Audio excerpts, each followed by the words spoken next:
Okey, mesyuarat Quartet hari ini mengambil maklum perayaan-perayaan Christmas pada 25 Disember dan Thaipusam pada 18 Januari tahun depan, dan oleh kerana tumpuan diberikan kepada perbincangan SOP untuk kedua-dua perayaan ini, kita telah menjemput Yang Berhormat Datuk Halimah Sadiq dan Yang Berhormat Datuk Saravanan untuk bersama-sama dalam mesyuarat kita pagi tadi. Bagi perayaan Christmas, tumpuan diberikan terhadap perangkaan SOP berhubung kait dengan upacara sembahyang, aktiviti berkunjung ke rumah keluarga, persembahan secara langsung, upacara nyanyian choir dan caroling dari rumah ke rumah dan gerai jualan Christmas. Saya tak nampak masalah yang berat sangat untuk kita putuskan SOP untuk perayaan Christmas.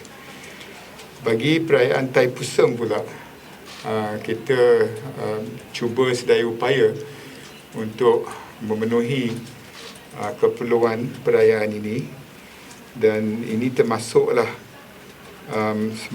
upacara sembahyang di kuil, perjalanan dan pergerakan kereta chariot, membawa kabadi, membawa palkodam atau belanga susu, mencukur rambut, upacara ritual mandi di sungai, dan pembukaan gerai jualan.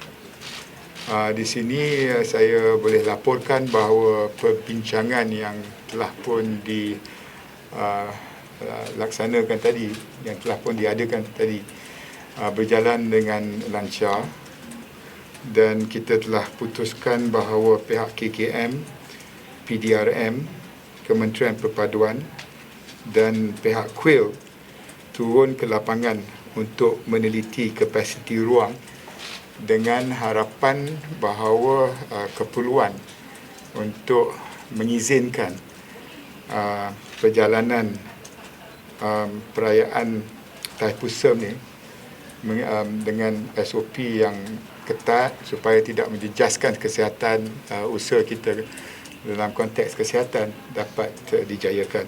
Terlalu awal untuk saya umumkan, dan kita ada masa sehingga 18 Januari untuk mengumumkannya. Tetapi mereka yang berkepentingan telah pun kita minta turun ke lapangan untuk melihat keperluan logistik, tempat-tempat persinggahan sepanjang perjalanan dan pergerakan kereta chariot, dan jumlah penganut yang kita akan benarkan setiap peringkat perayaan yang bakal kita benarkan secara menyeluruh, tetapi mesti diperincikan dari segi SOP-nya.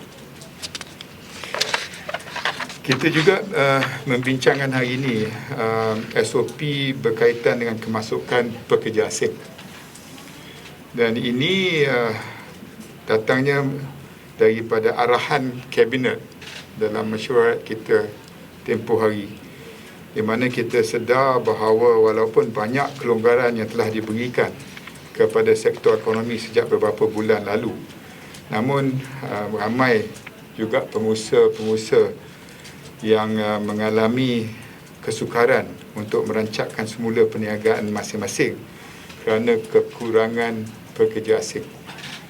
Dan susulan daripada mesyuarat kita hari ini, kita telah menjemput Datuk Sri Saravanan, Menteri Sumber Manusia, untuk menjelaskan situasi sebenarnya, dan pada prinsipnya kita telah bersetuju bahawa kelonggaran yang lebih menyeluruh boleh dilaksanakan dengan syarat SOP yang telah tetapkan dapat dipantau, dapat dikuatkuasa, dan ini terletak di atas bahu dan kepala menteri-menteri dalam sektor-sektor berkenaan. Dan perkara ini akan dibangkitkan di dalam Kabinet hari Jumaat ini, susulan daripada keputusan Kabinet minggu lepas untuk Quartet memikirkannya. Ini termasuk SOP dari sudut pra-pelepasan semasa ketibaan, selepas ketibaan dan kuarantin, pasca kuarantin, dan ini merupakan tanggungjawab dan tugas Quartet.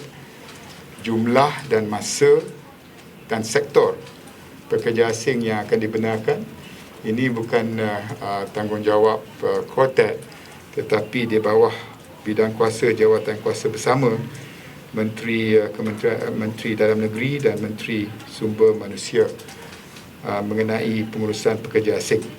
Jadi dari segi jumlahnya, dari segi masanya, dari sektor yang berkenaan, ini akan ditentukan oleh jawatan kuasa yang dipengerusikan bersama oleh Datuk Seri Hamzah Zainuddin dan Datuk Seri Saravanan.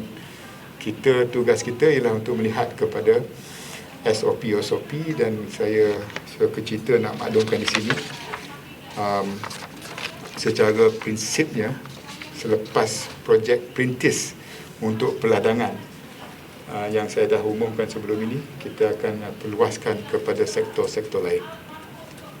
Dan SOP berkaitan dengan kemasukan dan keluarnya pekerja-pekerja asing ini, saya rasa telah pun dapat diselaraskan oleh MKN.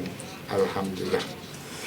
Ini penting kerana risiko besar kita hari ini berkaitan dengan keluar masuk di pintu masuk negara ni ialah penularan varian Omicron, dan itu merupakan satu aspek yang tak boleh kita tak ambil kira dalam memikirkan cara pendekatan kehadapan berhubung kait dengan pekerja-pekerja asing.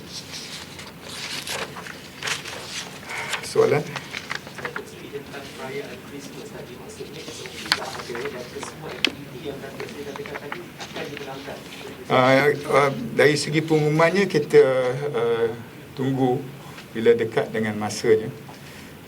Tetapi dari segi pembentangan Menteri Perpaduan, nampaknya tidak ada masalah besar lah untuk kita persetujui. Hanya minor details yang perlu kita kemaskini sebelum ianya diumumkan.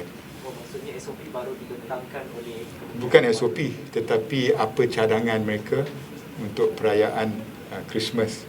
Memandangkan situasi hari ini, mungkin dapat mengizinkan kita memberi sedikit kelonggaran kalau nak bandingkan dengan tahun lepas.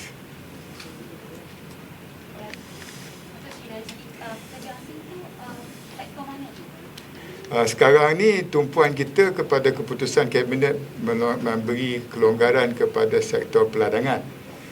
Tetapi apa yang Kabinet minta Quartet fikirkan hari ini ialah ke semua sektor yang ada kaitan dengan pekerja, termasuk juga pembantu rumah. Memandangkan perayaan back to back kan, lepas Taipusan ada Tahun Baru Cina, kemudian ada Fitri dalam bulan berdekatan, bagaimana perancangan untuk SOP sambutan perayaan lain? Jadi yang penting ialah kita tak boleh samakan perayaan yang berunsur keagamaan dengan perayaan biasa. Dan saya dalam menekankan bahawa Quartet sentiasa cari jalan untuk memberi kelonggaran kepada perayaan-perayaan agama, tetapi perayaan-perayaan yang tak diperlukan itu kalau bolehlah saya merayu kepada semua pihak, kita cuba tangguhkan buat seketika, kerana apa jua perayaan yang kita benarkan akan membawa kesan dan risikonya yang tersendiri, lebih-lebih lagi dengan ketentuan kesan varian baru Omicron ni. Jadi ini saya nak tekankan bahawa perayaan-perayaan keagamaan saya tahu ditunggu-tunggu, dan kita cuba membantu, tetapi perayaan-perayaan biasa-biasa kita kena faham bahawa kita masih belum keluar daripada landscape pandemik COVID ke-19 ni.